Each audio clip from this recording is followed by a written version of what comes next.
চীনের বেইজিংয়ে অনুষ্ঠিত হয়েছে বিশ্ব যুব শান্তি সম্মেলন। শান্তির জন্য একসাথে এই প্রতিপাদ্যকে কেন্দ্র করেই মতবিনিময় অনুষ্ঠানে জড়ো হয়েছিল দেশ বিদেশের ৩,০০০-এরও বেশি তরুণ। প্রতিনিধিরা বিশ্বব্যাপী তরুণদেরকে সংলাপ এবং মতবিনিময়ের মাধ্যমে বিশ্বব্যাপী চ্যালেঞ্জগুলি যৌথভাবে মোকাবিলা করার এবং বিশ্ব শান্তি প্রচারের আহ্বান জানিয়েছেন।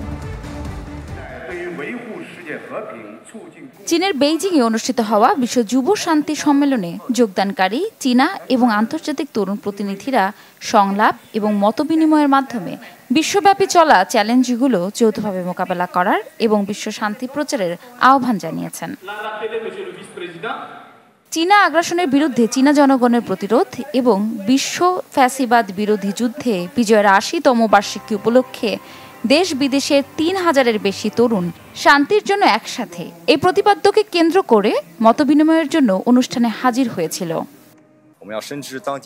আমাদের সম্পূর্ণরূপে সচেতন থাকতে হবে যেন শান্তি কঠিনভাবে অর্জন করা যায়।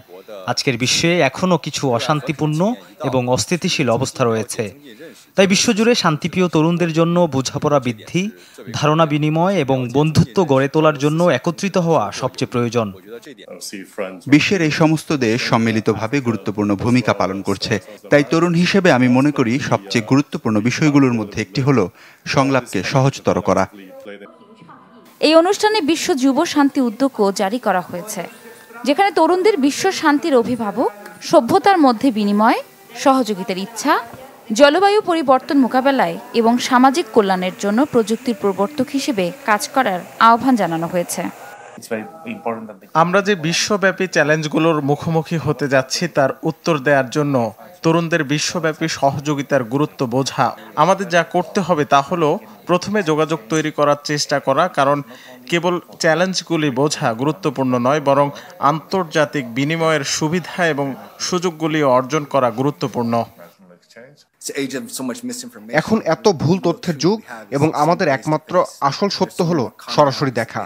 তাই আমি মনে করি তরুণদের একত্রিত থাকা, একসাথে কাজ করা এবং সাধারণ ভিত্তিগুলি খুঁজে বের করা প্রয়োজন, যেখানে আমরা বেড়ে উঠতে পারি এবং বিশ্বে শান্তি আনতে সাহায্য করতে পারি। মঙ্গলবার চীনের বেইজিংয়ে অনুষ্ঠিত হয়েছে বিশ্ব যুব শান্তি সম্মেলন। ইফশিতা জামান, চ্যানেল 24।